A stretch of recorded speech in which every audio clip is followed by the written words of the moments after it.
Bonjour, voici une capsule portant sur des problèmes avec des rapports en géométrie. Donc tout d'abord, il est important de se rappeler que si le rapport est situé entre 0 et 1, l'image est une réduction. Donc notre deuxième figure sera plus petite que la première figure. Et que si notre rapport est plus grand que 1, alors l'image est un agrandissement. Donc l'image est plus grande que la figure initiale. Voici l'aire d'un solide, 29/18. Trouve l'aire d'un solide semblable, plus grand, dont le rapport de similitude entre les deux solides est de 5/6. Donc, dans un premier temps, il faut faire attention, c'est pas parce qu'on a un petit 1 en indice que c'est nécessairement notre solide de départ. Il faut prendre le temps de bien analyser l'information. Ici, on a un rapport de similitude de 5/6. Donc, la figure image est plus petite que la figure initiale. Ce qui veut dire que l'image, c'est le petit solide et l'initiale, c'est le grand solide. Dans ce cas-ci, on cherche l'aire du solide semblable le plus grand. Donc, on cherche l'aire de la figure initiale en réalité. Donc, on sait que si on a le rapport des aires, on pourra trouver l'aire du solide manquant, puisque nous avons l'aire d'un des deux solides. Donc, premièrement, on va trouver notre rapport des aires. Donc, le rapport des aires, c'est le rapport de similitude exposant 2, ce qui donne 25/36. Et une fois que j'ai mon rapport des aires, à ce moment-là, je vais pouvoir trouver l'aire du grand solide. Donc, on peut toujours débuter avec la formule générale. Pour trouver l'aire de la figure image, il faut faire l'aire de la figure initiale fois le rapport des aires. Dans ce cas-ci, on cherche l'aire de la figure initiale.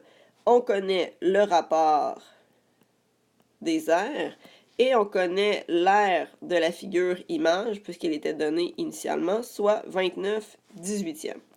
Donc, pour avoir l'aire de la figure recherchée, on va diviser par 25/36 de chaque côté. Et on sait que diviser par une fraction, c'est la même chose que multiplier par l'inverse, soit multiplier par 36/25. Ici, on peut simplifier le 36 avec le 18, ce qui fait que l'aire finale est de 58/25 unité carrée.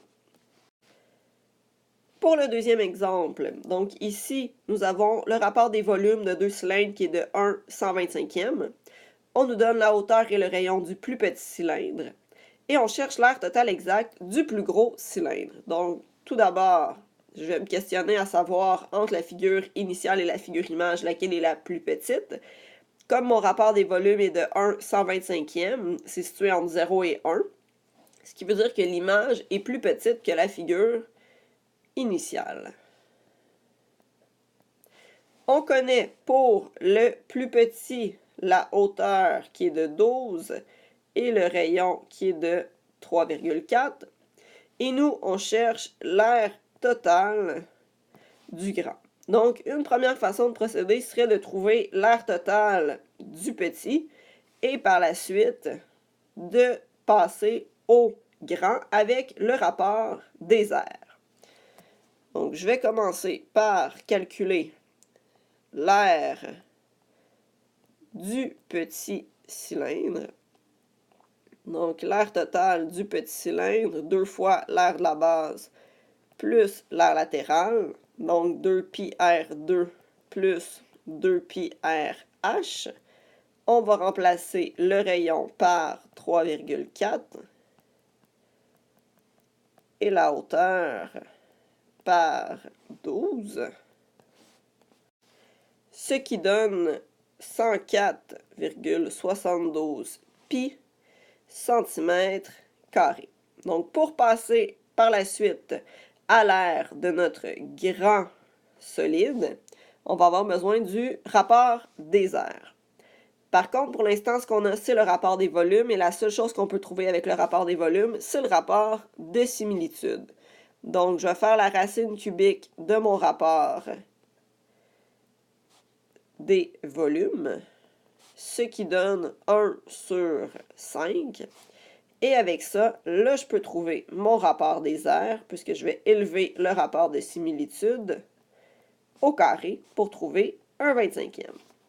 Ce qui veut dire que pour partir de la figure initiale, je dois multiplier son aire totale par un 25e pour avoir l'aire totale de la figure image. Donc, dans ce cas-ci, ma dernière étape, je vais pouvoir trouver l'aire de la grande du grand solide. Donc, R de la figure image est égal à R de la figure initiale fois le rapport des aires. Notre figure image, elle est connue, c'est 104,72 pi. L'aire de la figure initiale, c'est ce qu'on cherche, et notre rapport des aires est de 1/25e. Donc, ce qu'on va avoir ici à faire, c'est multiplier par 25 de chaque côté, ce qui va donner comme R total 2618 pi centimètres carrés. Merci!